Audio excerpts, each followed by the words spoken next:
Bien-aimés, bonjour et bienvenue à notre Rhapsodie des réalités du vendredi 21 août 2020. Nous allons lire notre titre du jour. Il est intitulé Le petit nuage signifie quelque chose. Je suis la sœur Fabienne. Alors, bon début de votre journée. Le pasteur tire ce passage de 1 Roi 18, verset 44. Alors je lis. À la 7e fois, il dit, voici un petit nuage qui s'élève de la mer et qui est comme la paume de la main d'un homme.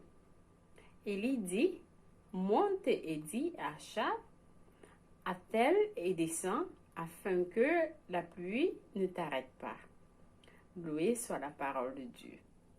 Alors, le pasteur nous fait comprendre dans ce passage que souvent beaucoup sont trop inquiets et dépassés par leurs problèmes et les circonstances de leur vie et pour remarquer les bénédictions de Dieu autour d'eux. Donc, la réponse ou le miracle qu'ils ont besoin est peut-être déjà dans les petits signes ou détails qui sont autour, qui les entourent et ils ne sont pas assez perspicaces pour l'observer. C'est-à-dire, si vous avez prié et vous attendez la réponse de Dieu, vous pouvez déjà avoir cette réponse, mais vous ne constatez pas parce que vous vous concentrez plutôt à vos problèmes. Donc, nous remarquons dans notre verset d'ouverture quelque chose de différent à propos du prophète Élie qui dit, après 3 ans et demi de sécheresse, il a commencé à prier Dieu pour les cieux afin qu'il s'ouvre et produise de la pluie. Alors qu'il priait, il envoya plusieurs fois son serviteur pour vérifier s'il y avait la pluie. À chaque fois, le jeune homme revenait avec une réponse négative, disant « Non, maître, il n'y a aucun signe de pluie dehors. » À la 7e fois, cependant, il est venu en disant « Je ne sais pas si cela compte pour quelque chose, mais je vois un petit nuage dans le ciel de la taille d'une main d'un homme. » À ce stade, Élie se leva et dit, « Oui, c'est ça. » Et immédiatement, il envoya un message au roi Achab.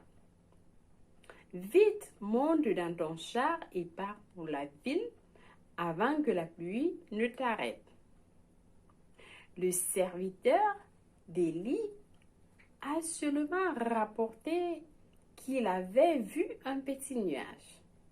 Mais c'était tout ce dont Élie avait besoin. Il savait qu'il avait fait du progrès. Il a pu observer quelque chose de différent dans l'état actuel des choses.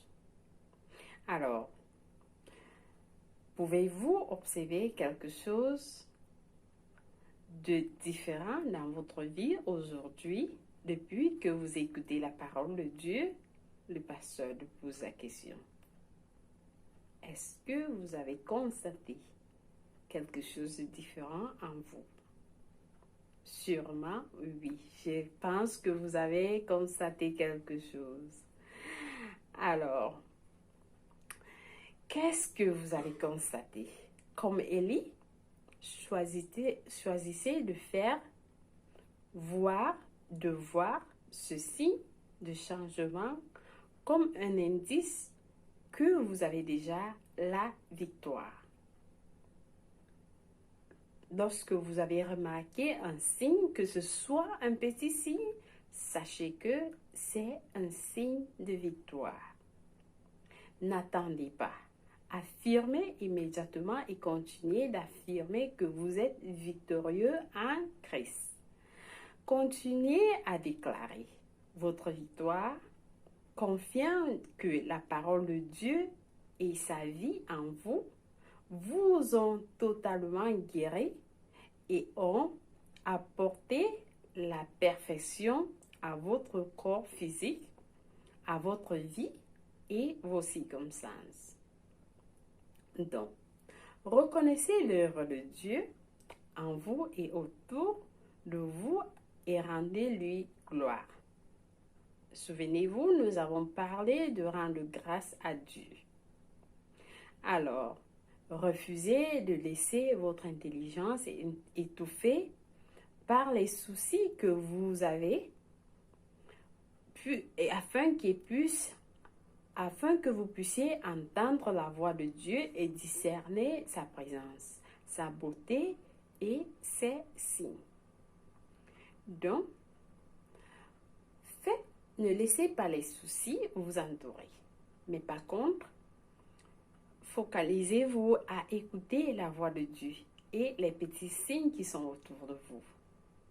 Comme Élie, voyez que vous avez fait et que vous faites des progrès avec un impact remarquable à travers les signes subtils de votre vie quotidienne.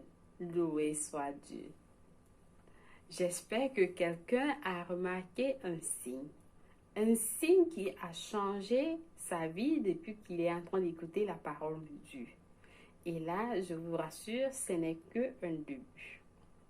Plus vous remarquez des petits signes, plus vous êtes transformé de gloire en gloire. Alléluia. Alors, je vous invite à faire la prière du jour avec moi. Nous allons prier. Cher Père, mes yeux spirituels sont ouverts pour reconnaître tes merveilles, voir ta gloire, me délecter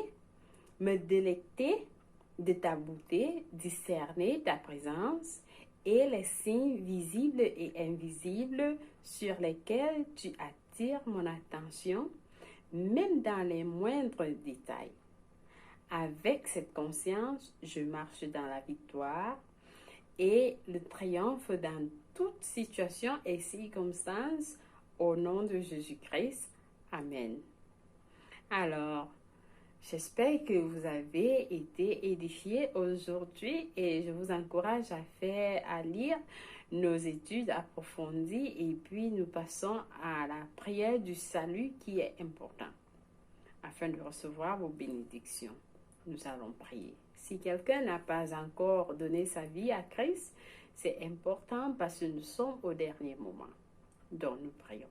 Nous disons: Ô Seigneur Dieu, je crois de tout mon cœur en Jésus-Christ, Fils du Dieu vivant. Je crois qu'il est mort pour moi et Dieu l'a ressuscité des morts. Alors je confesse de ma bouche que Jésus-Christ est le Seigneur de ma vie à partir d'aujourd'hui. Par lui et en son nom, j'ai la vie éternelle. Je suis né de nouveau. Merci Seigneur d'avoir sauvé mon âme et je suis un enfant de Dieu. Merci Seigneur de m'avoir reçu dans ton royaume au nom de Jésus-Christ. Si vous avez prié cette prière, je vous rassure, Dieu vous a écouté et vous a répondu. Je vous bénis avec le nom de Jésus-Christ. Amen. Passez une bonne journée et on se retrouve demain. Au revoir.